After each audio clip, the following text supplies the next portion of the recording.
It's Kristi's birthday, and today on Listen Kristi, we are going to get into all the things that being Kristi K. Haas Schiller has entailed. Oh, Winslow has lots to say about that. For the entirety of your life up until this point. It's about to be the 2-year anniversary of your stroke diagnosis. I know. How crazy is that? And I can still remember 3 years ago, I was having a dinner party for my birthday and couldn't hold a glass, couldn't hold a fork. No one knew what was wrong. And I was like, this is just crazy. I don't know what it is. And it just kept getting worse and worse. And it had been happening for a couple of months. And so within, 10 days or so of my birthday, I went and got an MRI. It was at the height of COVID. And I said, it's allergies. I know it is. And I'll do a better job of taking my Advair. But my neurologist won't see me. And now I think I have a pinched nerve because I felt bad for that My Pillow guy and I bought his stuff. But hold on. What do you think, like what were, in retrospect, some of those glaringly obvious symptoms that weren't so obvious to you at the time that now you can say, if I had just paid attention to my body? Oh, absolutely. I mean, I collapsed at a football game, and the cannon, which those of you that don't know, Aggies fire off this damn cannon, and I just kind of thought it was the reverb from that. And someone whistled, one of those deep, envious whistles that none of us can do. And it was just like paint was peeling in high speed from the inside of my brain. I just couldn't understand it, what was happening in the shrill. And a few other little episodes after that, I ended up going to see my primary physician, and he said, it's allergies. Everybody's going through it right now. I said, well, you don't think it's because I took the COVID shot? And I said, actually, this kind of started before, so I'm sure that's not it. And I ended up going to H-E-B, the grocery store here, and it was about 9 o'clock in the morning. And I had dropped my little girl off at school, and these headaches kept getting more poignant. And I had 2 or 3 carts because I lived on a ranch at the time. And the blaring, I just can't look up at a light, nothing. So I went over to the pharmacy to get some kind of aspirin, left the carts there, finally got to checking out. And when the sun hit me, it was about 10:30, 11 o'clock in the morning. I thought it was that peeling the paint off feeling. It felt like someone had a claw hammer. Did you think you were just having excruciating migraines or yes, hormonal changes? That, or again, allergies. Everybody constitutes everything down here, in the South, the allergies. Well, and especially during COVID, I think that, we've talked about this, is so many people were so gravely ill and fighting this otherworldly phenomenon that we didn't even know what to expect. And with the lockdowns and the shutdowns, the hospital or a doctor's office was probably the last place you wanted to be. Right. And so I didn't think it was serious enough to constitute. When I heard allergies, I thought, I know people's parents that have passed away, siblings, grandparents. How embarrassing it would be to go in there and say, I want to take up your time. I know that y'all are busy. And even you, who has had what we know as a compromised immune system for most of your life, having pneumonia usually every year, you're already overly cautious about not exposing yourself to things that are going to make you sick. So I didn't want to go in and go, oh, really, lady? You came in when a Sudafed would have fixed this? And so I called my neurologist in Houston, and he said, you have to come in with a DVD or a CD of a scan. Well, again, trying to get to the ER and explain to them what you need, and every day in the news, you just hear about how crazy it is. They're working double shifts. And at this point, you've been experiencing symptoms for how long? Close to a year. And buying every form and fashion of a pillow, thinking, oh, it's just a little crook in my neck. It's a crook in my neck, and it was on this side, and I just kept saying, I'm sleeping on it. So I got weird, different shaped ones. And then you even convinced yourself that that degeneration in that lower disc stuff that you'd had years prior had migrated up your spine to your neck, and oh, it's just that. Maybe it was a horse accident I had I had all these things, and I would just write it down. And the pain, the shooting pain, would kind of make you favor it. And so I'd gone in, like I said, to the grocery store and come out. And when the sun hit me, again, it felt like that claw hammer was going through. I couldn't remember my name. I couldn't remember where I lived. I remember the young man that helped me was now, all of a sudden, you see the panic in his face. And I said, look, I'm not on drugs. Maybe I should be on drugs. But I don't know what this is. I think it's some kind of allergy related thing. And the poor kid, I said, he goes, I've never helped anybody with so many carts before. And he goes, do you live around here? I said, I don't know. He goes, you don't know? He goes, you live which direction? I said, I just don't know. I said, please don't call anybody. I'm not on drugs. I don't think I need to be on drugs. This is just something with my allergies. And I have custom license plates. And a lady walked by and she said, are you Kristi Schiller? And I said, you know me? And I said, how do you know me? She said, I came to your ranch for a party. And I said, which direction is my ranch? And she said, it's a few miles that way. And about that time, my husband called. And on iPhone, it rings up with somebody's face, their picture. And I said, I don't know. The iPhone says that I'm married to the CEO of an oil company. I said, it's starting to come back. And he's trying to figure out if I'm kidding or not. I'm trying to keep from crying. Right. And they call it global transient amnesia.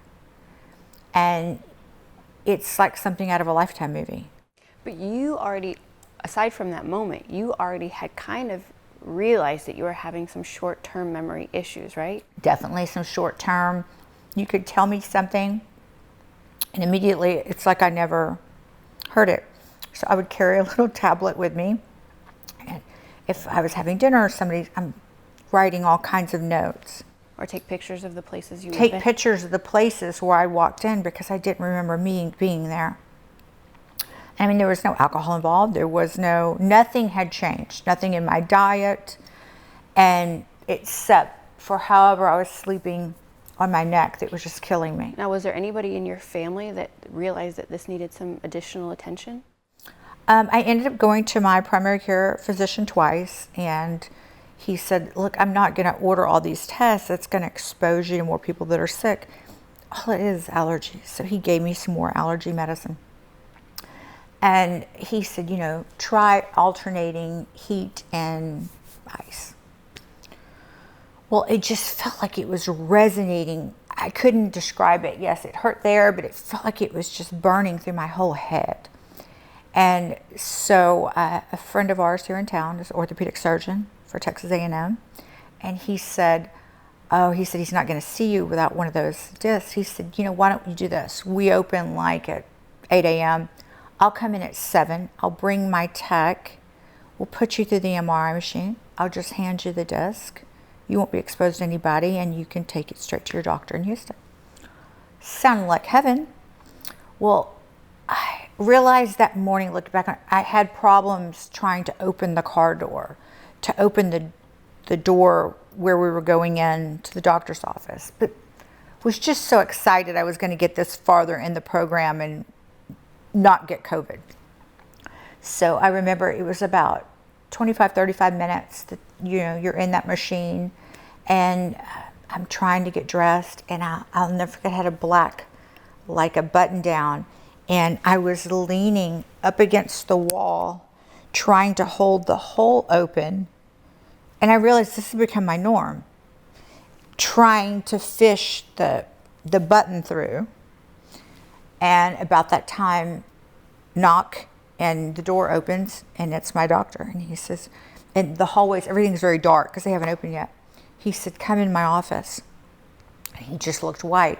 When I came in, there was a big a light box, and he had the x-rays in there, and it had like ping pong golf ball and a little smaller size, looked like white bruises.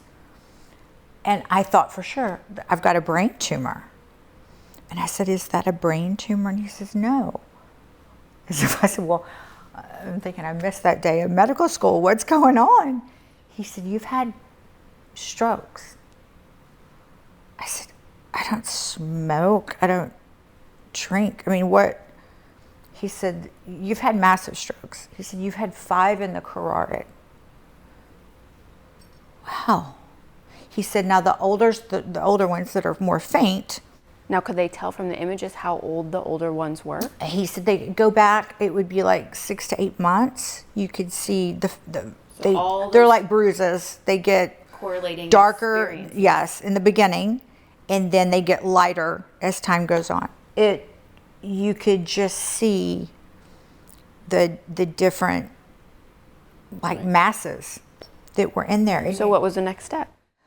Well, we left straight from his office and went to the medical center in Houston. It's a Methodist hospital.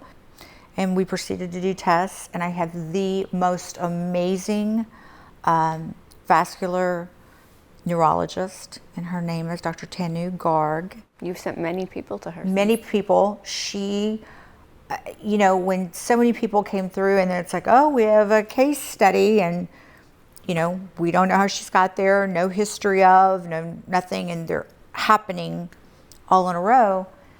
I've cried with her, I've laughed with her, she's had a baby. But she, to me, is somebody that is the epitome of who you want as a healthcare practitioner, especially when you feel like you don't know how much time you have left. She didn't even need to go to medical school, she did, but her bedside manner is that of your sister, your best girlfriend. Well, and she'd go home at night and she'd research your case and say, I think it's this, or let's look at this. She said, I can't tell you how many times I cried myself to sleep, and her husband is a neurologist as well. And she said, we would go over your case, and she's like, $2 million worth of tests. And so first they thought a few years ago I'd gone to Africa, that maybe it was a latent parasite, a bacteria. I was checked for Moya disease, JAK2 mutation, things I had never heard of. They tested the dirt at our ranch for radon. I mean, just anything you could think of. And the thing spinal tap. But they did all these tests. They also never found a clot. No clots. And they discovered also that you have a PFO. Yeah, a hole in my heart, which I was born with a heart murmur. And I said, well, the PFO, could that be causing the strokes? And they said, if we fixed it, it would only reduce your chances by 3 to 4%. I'm like, well, I don't want to go in and have surgery if it's just that little amount. And for people who are listening, it was because they didn't detect a clot on either side of the flap, which indicated that was not actually where your stroke came from. Right. They said it's still there. It's flipping and... Right. It's doing what it's supposed to do. Yeah. It's at a rhythm. I said, just like me, at a rhythm. And so I had a device that is not a pacemaker, but it reads the heart. And so this past November the 3rd, my heart stopped for 9 seconds. A whole 18 months after your stroke diagnosis. Yeah, 18 months after, which we kind of thought we were in the clear. And I remember feeling very tired that day, and it was our best friend's birthday, Shanna. We'd gone into Houston, and I was very, very thirsty, but not just lots of water and iced tea that day, but my arms felt very heavy. I remember complaining about that day, just felt like they were asleep. Mm-hmm. And came home, and I think you suggested, why don't you get an IV? Well, I walked in the room, and you have pulled up on YouTube signs and symptoms of a seizure, because not only did you have the 5 strokes that you were diagnosed with, you were also then, after the 5 initial stroke diagnosis having another stroke on the brainstem. Right? And then after that, you proceeded to have 6 seizures in the 5 months after your stroke diagnosis. Right. Which is so alarming. And, you know, I think that anybody who was in your position would be terrified. You're not knowing, like, because you didn't know you'd had strokes, then to find out you had had them already, you don't know yourself, well, how do I know when I'm having one? Right. If I've gotten through all these My moments. daughter was the only person I was trying to text her on a Sunday morning, and what I thought you could read fluently, I don't know, it looked like Mandarin to me later. She goes, why do you keep texting me like you're having a stroke? And I'm like, are you sassing me? But it comes up, blah, blah, blah, blah, blah. She goes, why don't I just walk down? And I said, you know, this is the new iPhone, and I think my fingers must be wet, and I don't know, it's messed up. It's somebody else's fault. It is, yeah, it's Apple's fault. So she picks the phone, she texts on it, she goes, it does fine for me. And so the crazy part about all this is during your diagnosis, during your stroke, trying to relearn how to talk. I was on a whiteboard. I can remember writing something out, and my daughter just looked down, and I was like, I know that's how you spell it. She said, Mom, I don't know how to tell you this. She goes, they stopped teaching cursive in school. Really? Yep, it's not Morse code, but why are we not? It's gone. So, but I can remember like trying, the worst thing in the world is trying to get a sentence out, and then you're thinking, well, especially for somebody who made their career in talk radio. Yes. But you're like, okay, and in my mind, I'm 80% of my sentence, I'm 85%, I'm almost there, nobody's gonna interrupt. And then like a boulder, somebody goes, but wait. And they tell some story and you're like, It's gone. it's gone. It's left the station. Yeah.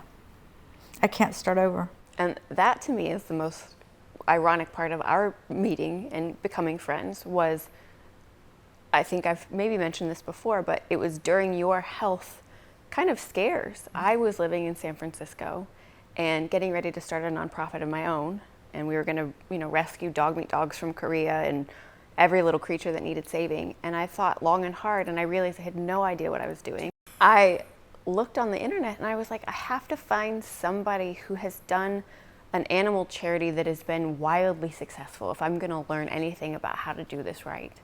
And Well, at least I know my PR works. Yeah. You thought I was wildly successful. yeah, so Google led me to your direction, and I just remember I had followed you for probably like 3 or 4 months. Birkin bags, lip gloss, and dogs. Yeah, and you popped up. And I will never forget having watched you and read about Canines for Cops. And again, Canines for Cops was so endearing to me from having been raised in a childhood where there were, you know, not from my mom or my grandparents, but there were drugs in and out based on other people, but always feeling that level of uncertainty or unsafe and wanting to do what I could do to prevent that and thinking, this is an amazing charity. And I'll never forget, I was in a grocery store, I think, and you had posted on your Instagram about the day you had strokes. And I just remember just stopping and bawling. And I was like, I don't even know this person, but I'm so affected by your uncertainty. And I was like, but she hasn't taught me what I need to know yet. We're not friends yet. And that was the day that I posted a comment, and you were in the hospital and they were trying to do a spinal tap on you, and you were trying I was fighting them. because you knew you were on blood thinners. And I had checked out of the hospital in Houston, and they had sent me for some more testing about 10 or 12 days later. And so they called me after I'd gotten this set of MRIs, and they said, go to the nearest hospital because you've had another stroke and it's on your brainstem. Well, do you know, like, is this in the last 24 hours? I mean, obviously it's in the last 2 weeks because you didn't see it when I was there in the hospital before. How many before I looked like Stephen Hawking? I mean, because I had a little bit of aphasia, but if I told you, I'm hungover. Well, the aphasia is like the part where you can't talk, but that's the paralysis. The paralysis, yes. The aphasia, yes. I did have a lot of aphasia and had to go through speech therapy, which Jose with his green apple and that plaid jacket, and he has a dog, and he has one friend named Frank, and they're going to ride a bus. Oh my God, get rid of the plaid jacket. And so antiquated testing yes. for anybody that's been through it. Yes, very, very, very antiquated. And I was like, I don't know how this is happening again. And so I got to a different hospital. I went to our local hospital, and I shout out Baylor, Scott and White. And I remember the last thing that they had put me on this drug, Equilus or something like that. And I said, I look like a pinto pony. I mean, just big black bruises everywhere. And she said, look, I know you don't have any short-term memory, but you need to write this down. If anything happens, you absolutely cannot have a spinal tap because everything's so thin. Right now, it wouldn't work. You know, it could kill you. I was like, that's all you need to say. Well, thinking it wouldn't even be an issue. So now here I am back again. And so they said, we have to do this. And I said, no, spinal taps. They said, oh no, we give a lumbar puncture. And I go, okay, that's the same thing. And I can't have it. If you just get my doctor on the phone and I hear her say it's okay, but I'm telling you it's not. They go, oh no, it'll be okay. And I said, nope, not doing it. We're gonna, somebody get Dana White on the phone because we're about to go a couple of rounds on the mat. I'm not gonna do it. And I think at first that everybody just assumed I was scared to get it. I mean, which I was, but I was like, no. I mean, I had one last month. I said, I get it, but I said, you absolutely can't do this. And I remember I got my neurologist on the phone, and she said, absolutely not. You cannot have that. So I felt a little bit validated. I was in there probably another week or so, and they couldn't figure out what it was either. And since then, I've had... Right, but that was when I sent you the message. Yes. So that was in August of 21. Mm-hmm. And I'm arguing with everybody in the room. And there's all kinds of specialists and doctors. And there's probably half a dozen people in the room. I'm like, I'm not talking to y'all anymore. Get my phone. And I'm checking Instagram. Y'all just figure it out because we're not doing a spinal tap. And I go over on Instagram and I see that somebody had posted a note on one of my pictures. I had to laugh to myself because I have all these, I look like something like out of E.T. with all these things coming out of my head, and they're trying to give me, and you were like, you're so beautiful, I'm praying for you. And I said, could you be any more beautiful? No, the answer is no. Oh, that's right. And I remember I said, why aren't we best friends? And you said, well, I guess we are. And so I think I probably had to tell you later that I was in the hospital. You were real, like, secretive. Not, like, out of necessity, but, like, I remember months later, one of the very first phone calls that you and I had, you informed me then that when we first started talking, you were embarrassed to talk to me because you couldn't, and you didn't even want to tell me that the only way you could communicate was typing or writing on a whiteboard, or just, you didn't want anybody to count you out, and you felt so much of the world's weight, and everybody was looking at you or judging you and not having the answers to why all of this had happened, and really living kind of an isolated existence at that point. Very much so. And I can remember, you know, people would come over to dinner parties or things and try to cheer me up. Of course, I wasn't talking. But I can remember just taking videos. And a piano player was there one night. Mm-hmm. You sent me that video. And, you know, everybody's doing the most amazing job, you know, trying to make me laugh and, you know, just trying to make me feel better. But I just remember thinking, I'm living inside like the Trueman movie, that I can't talk. People are like, are you okay? And I was like, yeah. And it also probably gives you a sense of respect for people who have a hard time communicating because, again, this was fine. Right. Like people who are in a coma or, you know, and they say, oh, they can't hear you. No, I could hear, I could understand, I could process. You could feel the whispers behind your back is, oh, is she going to be okay? Yeah. Right. I mean, that in and of itself has to be debilitating to your mindset to a certain degree. Oh, yeah, because you think, this is not the end. I don't want it to be the end. I still have too much left. Too many people to sass, too many people to get my opinion. I'll never forget the day that you sent me a text. And again, I was living in San Francisco, and you said, hey, so, I love all of these like smoothie recipes you're sending me and all of these like, different supplements that you think I should be taking. I have a great idea. Remind me to tell you about it before I forget. But I got to go. I'm having a conversation with my doctor. I'll talk to you later. And I remember. And like, I can't remember 5 minutes ago. Right. And I was like, I think she's already told me she has a short-term memory issue. How long am I supposed to wait until I remind her? And so I think a day went by, and then like the next day it was kind of later in the evening, and then the next morning, and I thought, okay, well, if I don't say it now, and I was like, hey, do you remember what that great idea was? What did I say? And you said, yeah, I do. You said, look, because of COVID, I know what you want to do with your future, and I know, because for me, I was either going to be leaving California and going back to Iowa, where I'm from, and starting an animal rescue there, because San Francisco was just too expensive. Like, it was impossible. It was expensive when there was no COVID. Right, it was so dangerous. Or I was going to go back to Louisville, where all of my stuff still is, and I was going to probably do real estate and work with my friend Scotty. And you said, look, I have a proposal.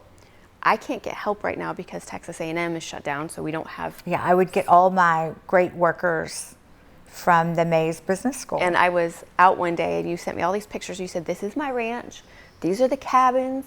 You can just come down here. You can stay in a cabin. You can help me, like, organize my stuff, like, because I'm, I'd moved from Houston to the ranch, and I said, my storage has storage. Right, and I like to consider myself a professional organizer. I don't ever do it for people for work, but I color coordinate my things when I hang them up to dry. I have to tell you, if they had put you, I know a woman found Osama bin Laden, but if they had put you on Osama, they would have found him a lot faster than what they had. And so all of the things that you're saying to me, and I had told you, I made a promise to myself when I left Iowa at 20, that the only moves I would make was when the climate got warmer.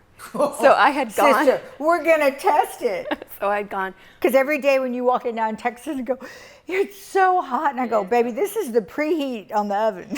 So I went from Iowa to Cincinnati to Louisville to San Francisco. And I was like, okay, I think, yeah, Texas fits in that equation. I had spent a little bit of time here.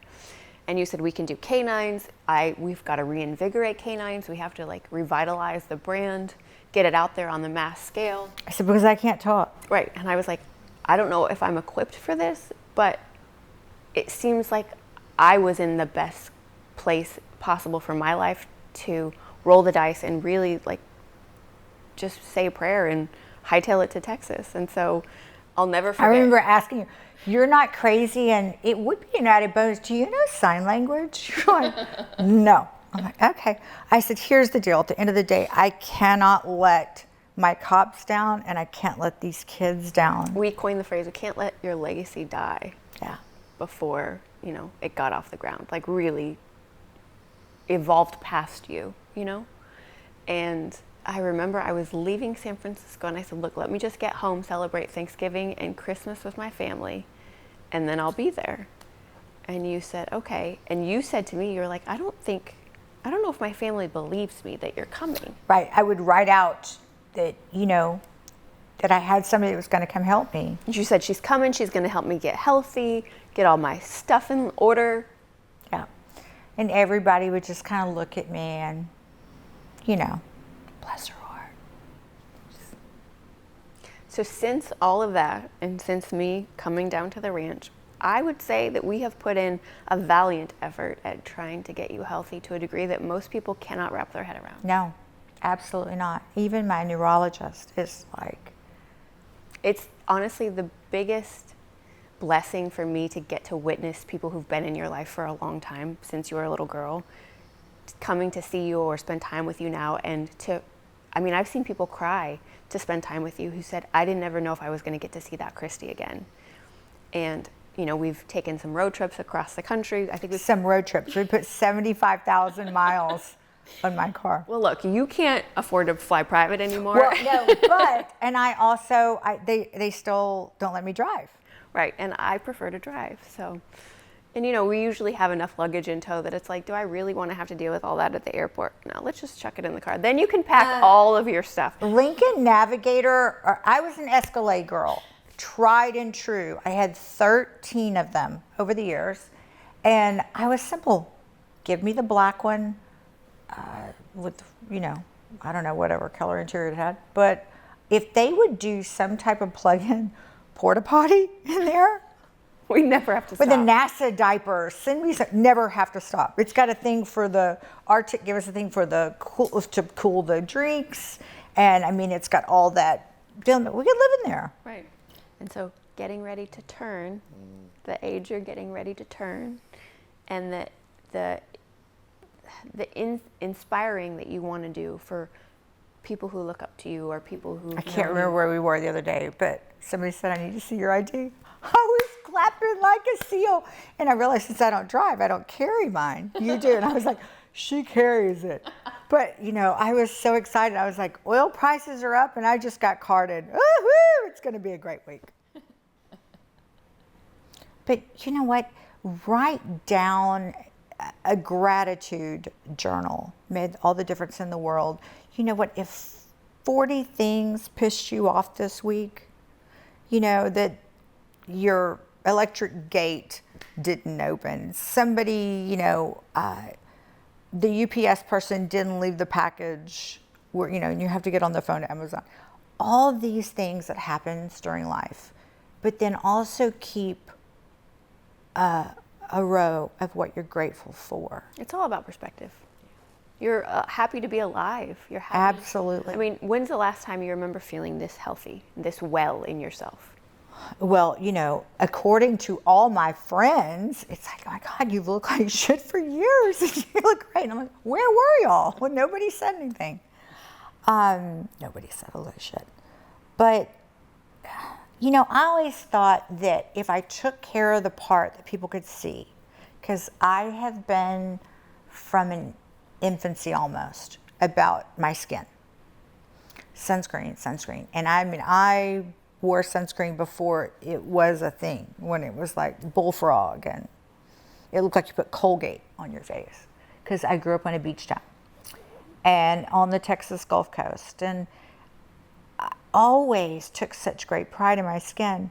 But there's so much deeper than just your skin. And mental health, that we don't talk about it enough. And not everybody needs to have the confidence of a bull in a china shop. But at the same time, if you recognize these things, you should realize you're just like everybody else. Right. Everybody has them. Something. And so when I realized that, I started looking back on boxes of old memorabilia and things when I was doing radio and television, and I had found a trademark that I was one of the first personalities that had a trademark on the internet. And it was in, I had all the documents for it, and it was in some kind of book somewhere.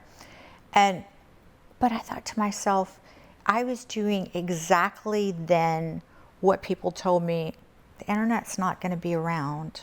What are you going to do?